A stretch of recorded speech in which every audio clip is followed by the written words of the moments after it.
Om Swastiastu, Salam Harmoni.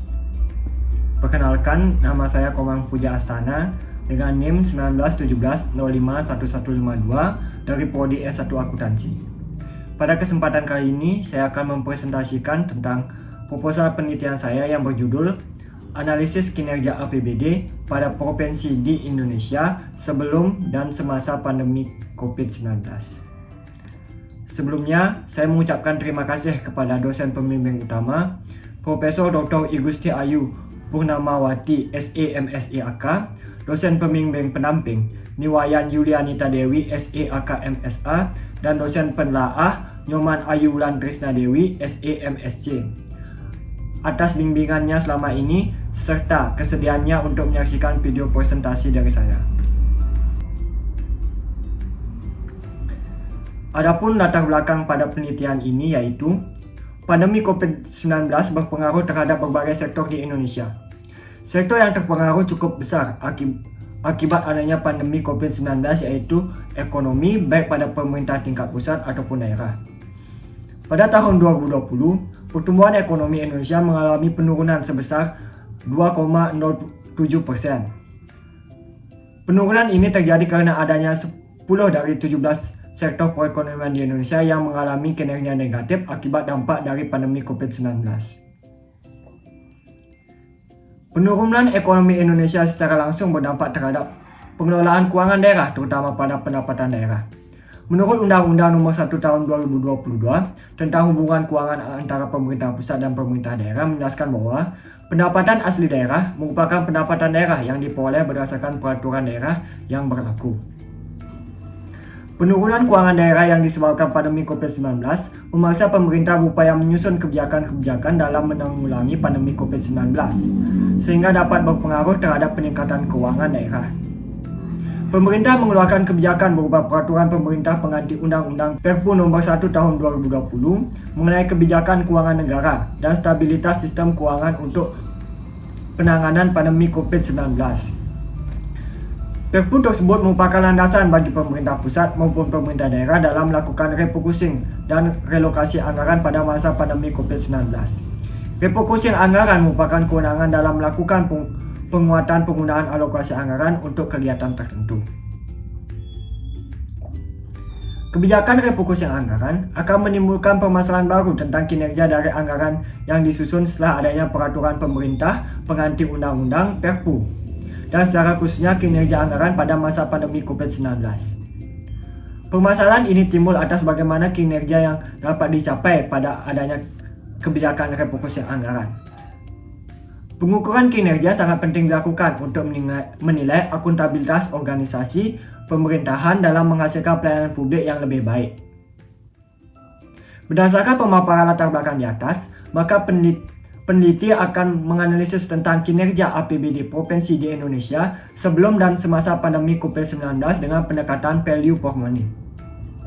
Hal yang memotivasi peneliti untuk melakukan penelitian ini adalah adanya penurunan ekonomi yang cukup drastis dari tahun sebelum adanya pandemi COVID-19 dengan tahun setelah adanya pandemi COVID-19. Rumusan masalah. Rumusan masalah pada penelitian ini yaitu bagaimana kinerja APBD provinsi di Indonesia sebelum dan semasa pandemi COVID-19 berdasarkan rasio yang pertama ekonomis, yang kedua efisiensi, yang ketiga efektivitas. Tujuan penelitian. Tujuan penelitian ini adalah untuk mengetahui kinerja APBD provinsi di Indonesia sebelum dan semasa pandemi COVID-19 berdasarkan rasio yang pertama ekonomis, yang kedua efisiensi, dan yang ketiga efektivitas. Kajian teori. Yang pertama, teori stakeholder teori, yang merupakan grand teori pada penelitian ini. Stakeholder teori menggambarkan tentang organisasi yang tidak hanya beroperasi demi kepentingan sendiri, namun juga beroperasi untuk memberikan manfaat bagi para stakeholdernya. Keberadaan dari suatu organisasi sangat dipengaruhi dari support atau dukungan yang diberikan oleh para stakeholdernya. Yang kedua, teori regulasi, regulation theory. Teori regulasi menyatakan tentang adanya kebutuhan atas regulasi aturan dalam memperbaiki atau memperbarui tata kelola dan operasi dalam organisasi. Teori ini menggambarkan sejumlah perangkat peraturan perundang-undangan yang dirancang dan diberlakukan terutama untuk kepentingan operasi atau kegiatan tertentu dalam organisasi. Ketiga, akuntansi sektor publik. Akuntansi sektor publik merupakan proses pengidentifikasian, pencatatan, pengukuran, pengklasifikasian, pengiktisaran, kejadian dan transaksi keuangan, serta penyajian hasilnya pada organisasi sektor publik. Akuntansi sektor publik memiliki kaitan yang erat dengan penerapan dan perlakuan akuntansi pada domain publik organisasi sektor publik. Organisasi sektor publik merupakan organisasi publik yang mengelola dana masyarakat. Organisasi yang termasuk dalam sektor publik merupakan organisasi-organisasi yang mengelola dana masyarakat seperti pemerintah, baik itu pemerintah pusat ataupun daerah, perguruan tinggi, rumah sakit, BUMN, BUMD, dan lembaga sosial masyarakat. Keempat, penganggaran sektor publik. Penganggaran sektor publik adalah suatu proses menyusun rencana keuangan anggaran, yaitu pendapatan dan pembiayaan, kemudian mengalokasikan dana ke masing-masing kegiatan sesuai dengan fungsi dan sasaran yang hendak dicapai pada organisasi sektor publik. Penganggaran sektor publik dibuat untuk membantu menentukan tingkat kebutuhan masyarakat seperti pada kebutuhan listrik, air bersih, kualitas kesehatan, pendidikan, dan segala kebutuhan masyarakat lainnya agar terjamin secara layak. Selain itu, anggaran sektor publik juga merefleksikan perubahan prioritas kebutuhan dan kegiatan masyarakat. Yang kelima, anggaran pendapatan dan belanja daerah. Anggaran pendapatan dan belanja daerah (APBD) merupakan perencanaan program daerah dalam satu periode 1 tahun yang memuat akun pendapatan, belanja, dan pembiayaan daerah pada periode tersebut yang dinyatakan dalam satuan moneter. Struktur APBD terdiri dari yang pertama pendapatan daerah, yang kedua belanja daerah, dan yang ketiga pembiayaan daerah. Pengukuran kinerja. Pengukuran kinerja merupakan sistem penilaian atas kinerja dari suatu proyek atau organisasi yang bertujuan untuk menilai apakah proyek telah sesuai dengan target yang telah direncanakan. Dalam organisasi atau publik, pengukuran kinerja dilakukan untuk memenuhi 3 maksud, yaitu membantu memperbaiki kinerja dari pemerintah, mengalokasikan sumber daya yang dimiliki sehingga dapat diketahui tentang bagaimana organisasi menggunakan sumber daya, dan yang ketiga mewujudkan pertanggungjawaban publik. Ketujuh, value for money. Value for money adalah inti dari pengukuran kinerja pada organisasi sektor publik. Value for money menjadi suatu tolak ukur dalam anggaran belanja suatu organisasi yang mencakup rasio ekonomi, efisiensi, dan efektivitas. Kajian penelitian terdahulu. Terdapat 10 penelitian terdahulu yang relevan untuk membantu peneliti dalam membuat penelitian ini. Secara garis besar, dari ke-10 penelitian terdahulu tersebut, letak persamaan dengan penelitian ini adalah terletak pada variabel penelitian, yaitu mengukur kinerja keuangan secara umum dan mengukur kinerja APBD secara khusus dengan metode value for money. Sedangkan letak perbedaan dari ke-10 penelitian terdahulu dengan penelitian ini adalah terletak pada objek penelitian dan tahun penelitiannya. 9. Kerangka berpikir. Dalam penelitian ini, kerangka berpikir memberikan gambaran dalam mengukur variabel kinerja APBD oleh rasio-rasio dalam metode value for money. Rasio-rasio dalam value for money tersebut yaitu rasio ekonomis, efisiensi, dan efektivitas.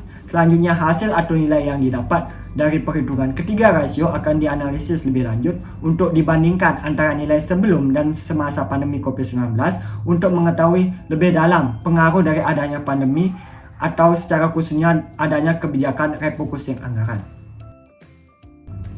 Metode penelitian. Yang pertama, objek dan subjek penelitian.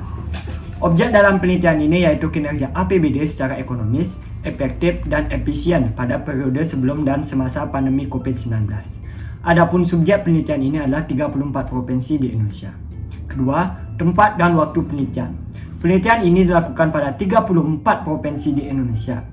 Penelitian dilakukan pada 34 provinsi di Indonesia dikarenakan adanya pandemi COVID-19 yang melanda Indonesia dan berdampak pada keadaan APBD di 34 provinsi di Indonesia.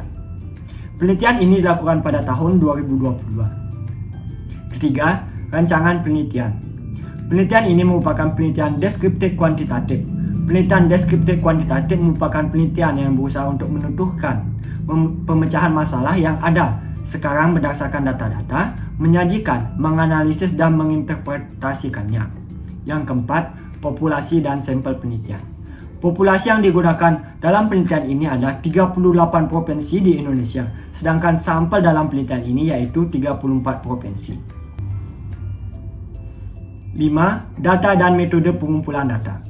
Penelitian ini menggunakan data sekunder yaitu data laporan APBD dan RAPBD provinsi di Indonesia tahun sebelum pandemi COVID-19 dan tahun semasa pandemi COVID-19.